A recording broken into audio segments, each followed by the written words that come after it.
Nous sommes le 32e dimanche ordinaire.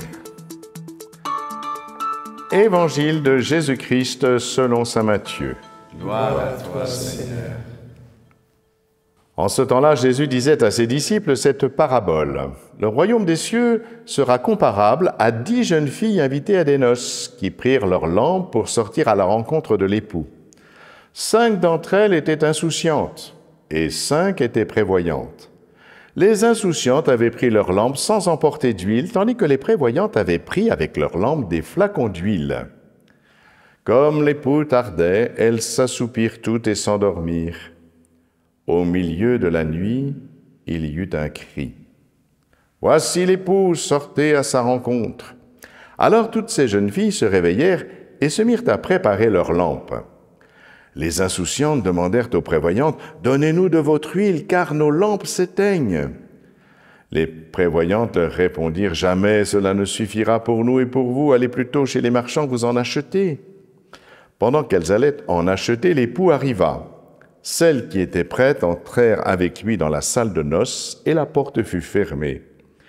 Plus tard, les autres jeunes filles arrivèrent à leur tour et dirent « Seigneur, Seigneur, ouvre-nous !»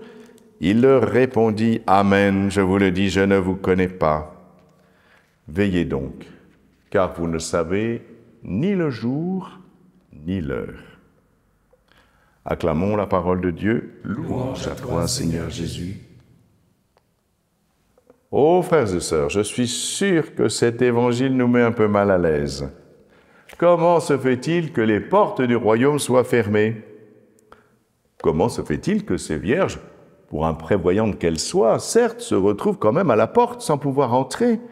Ça nous trouble, hein? Ça nous choque peut-être. Et nous avons toujours été bercés par cet hymne universaliste de Michel Polnareff. On ira tous au paradis, qu'on croit en Dieu, qu'on n'y croit pas, même moi.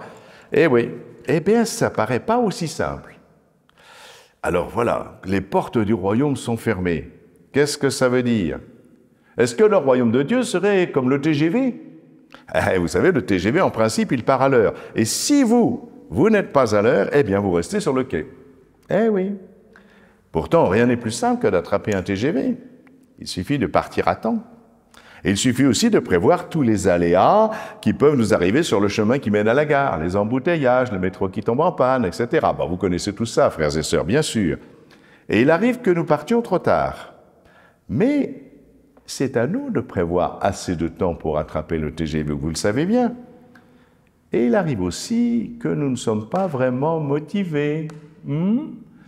Oui, oh bof, je vais là-bas, etc. Mais si on n'est pas très motivé, on ne va pas se presser beaucoup et on va faire en sorte, non pas de rater le TGV, bien sûr, mais au fond, si on le rate, c'est pas si grave. Eh bien voilà la question qui se pose à nous. Est-ce que le royaume de Dieu nous importe vraiment pour que nous puissions partir à temps et même en avance et pour que nous puissions l'intégrer dans nos existences? Et oui, c'est vrai, frères et sœurs, à propos. Si nous n'avons plus de temps pour aller à la messe, si nous n'avons plus de temps pour prier, ce moment d'intimité avec le Seigneur, où le Seigneur lui-même, en secret, forme nos cœurs et nos intelligences, cela veut dire que nous avons trop d'occupations, trop de préoccupations. Cela veut dire surtout que pour nous, le royaume de Dieu est subalterne. Ah oui, alors forcément, le royaume de Dieu passe après tout ce qui nous occupe. Et c'est comme cela, frères et sœurs, qu'on peut rater le coche. Est-ce que vous connaissez cette phrase de Colbert? Vous savez, Colbert qui a été un grand serviteur de l'État, en particulier du roi Louis XIV. Savez-vous ce qu'il a dit sur son lit de mort? Il a dit ceci, je le cite, « Si seulement j'avais fait pour Dieu le quart de ce que j'ai fait pour le roi, je mourrais heureux. » Eh bien, frères et sœurs, ne soyez pas comme Colbert. Sachez pour qui travailler. Parce que se pose la question quand même, est-il possible de rater sa vie? Est-il possible de rater sa vie éternelle? Et s'il est facile de trapper un TGV, il est aussi facile d'entrer dans le royaume de Dieu. Vous savez, peut-être, si vous avez lu la première lecture, la sagesse se laisse contempler. Mon Dieu, je te cherche dès l'aube, mon âme a soif de toi. Je t'ai contemplé au sanctuaire. Et voilà, est-ce que nous en avons le désir? Est-ce que nous avons vraiment cette soif? Cette soif, évidemment, c'est le désir de Dieu. Est-ce que c'est subalterne? Et l'huile dont il est question, bien sûr, c'est la grâce de Dieu, évidemment. Et est-ce que cette grâce de Dieu, nous l'accueillons? Qu'est-ce que c'est que cette huile pour nous? Est-ce que nous voulons la recevoir en abondance? Elle se donne à tous sans exception, mais nous, est-ce que nous sommes prêts à la recevoir, à l'accueillir, à faire en sorte qu'elle ne s'épuise jamais en nous par les dons de la grâce de Dieu, par les sacrements qu'il nous donne, par cette Eucharistie par laquelle nous vivons en intimité profonde avec le Seigneur qui vient en nous et qui fait de nous son temple. Nous avons une espérance, frères et sœurs. Voilà, nous investissons beaucoup dans la vie terrestre, mais au cours de nos âges successifs, nous ambitionnons l'âge suivant. Quand on est enfant, on rêve d'être grand. Quand on est grand, nous rêvons un métier formidable. Quand nous avons un métier formidable, nous rêvons de la retraite. Quand nous rêvons de la retraite, ah oui, tiens, à la fin de la retraite, à quoi rêvons-nous?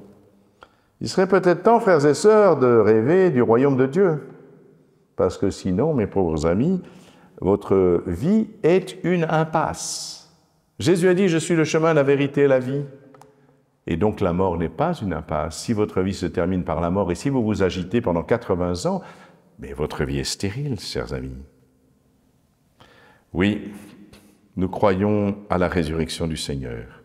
Nous croyons à la vie éternelle. Frères et sœurs, je vous en prie, ne ratez pas la vie éternelle.